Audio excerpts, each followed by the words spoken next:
नमस्कार साथियों, good morning. आपका द इनके स्टडी के यूट्यूब चैनल पर मैं नवीन कुमार एक बार फिर से स्वागत करता हूं। तो 9वीं से 12वीं तक के शिक्षकों के लिए भी अब टेट होगा। जी हाँ, केंद्र सरकार ने एक बहुत बड़ा फैसला लिया है। पहले जो है कक्षा 1 से कक्षा 8वीं तक के लिए टेट अनिवार्य था, जिसमें कि सी टेट होता था केंद्र केंद्र स्तर पे, और राज्य स्तर पे अलग अलग टेट का आयोजन किया जाता था कक्षा 1 से 8 तक के लिए, जिसमें कक्षा 1 से 5 तक और कक्षा 6 से कक्षा 8 तक शामिल था।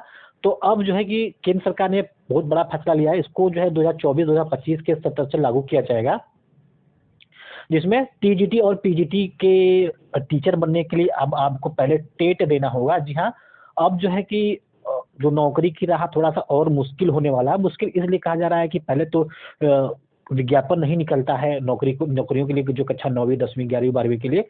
अब उसमें से एक और जो है कि बदलाव कर दिया गया है कि पहले आपको टेट देना होगा। टेट में पास होने पर जो है कि फिर आपको जो है कि 9वीं 10वीं के लिए जो या 11वीं 12वीं के लिए टीजीटी पीजीटी के लिए जो फॉर्म आएंगे उसमें आप अप्लाई कर सकते हैं। जिस प्रकार से सी टेट के लिए अप्लाई करते हैं कक्षा 1 से 8 तक में, अगर पास हो जाते हैं तब जो है कि वैकेंसी आती है, तब आप उसके लिए योग्य होते हैं। या फिर अलग अलग स्टेट में हर स्टेट का टेट होता है, तो उसमें अगर पास होते हैं तब जाके जो है कि सुपर टेट होता है, तो उसमें विज्ञापन आता है, वैकेंसी आती है, तो आप उसके लिए योग्य होते हैं। जो भी 50%, जो भी 55% और या फिर 60% जो भी अभ्यर्थी अंक लाए होते हैं। तो अब जो है कि केंद्र सरकार ने एक बहुत बड़ा फैसला लिया है शिक्षा जगत में, और जो है कि अब अभ्यर्थियों की राह मुश्किल होने वाली है। 9वीं से 12वीं तक के लिए शिक्षकों के लिए भी अब टेट होगा। स्कूली शिक्षा की गुणवत्ता को बेहतर बनाने की दिशा में केंद्र सरकार ने एक और बड़ा फैसला लिया है। इसके तहत स्कूलों में 9वीं से 12वीं कक्षा तक पढ़ाने वाले शिक्षकों को भी अब टेट यानी टीचर्स एलिजिबिलिटी टेस्ट देना होगा, जो अगले शैक्षणिक सत्र 2024-2025 से प्रभावी होगा।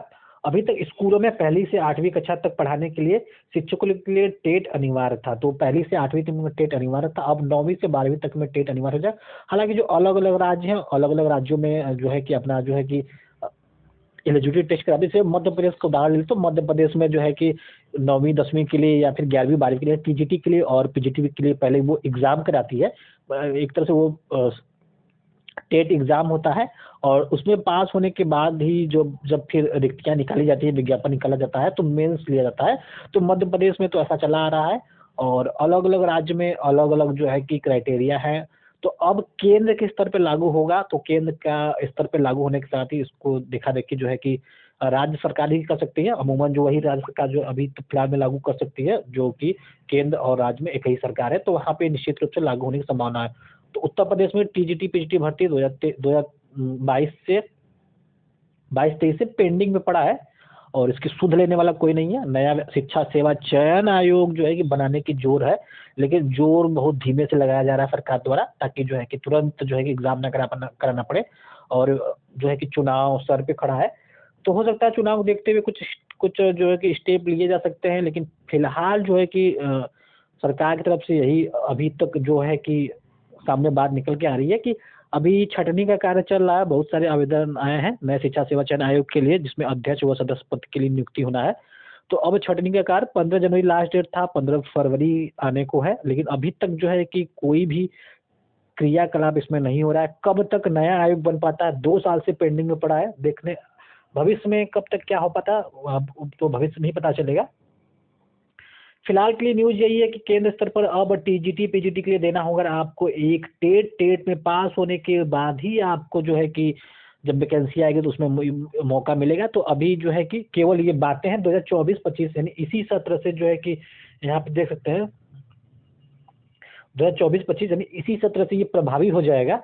और हो सकता है आने वाले कुछ महीनों में, लोकसभा के चुनाव के बाद आने वाले कुछ महीनों में आपको जो है कि इसका पूरा का प्रारूप, सिलेबस क्या रहेगा, अलग अलग विषयों के लिए प्रारूप क्या रहेगा, परीक्षा पैटर्न क्या रहेगा, सारी चीजें आपको क्लियर हो जाएंगी।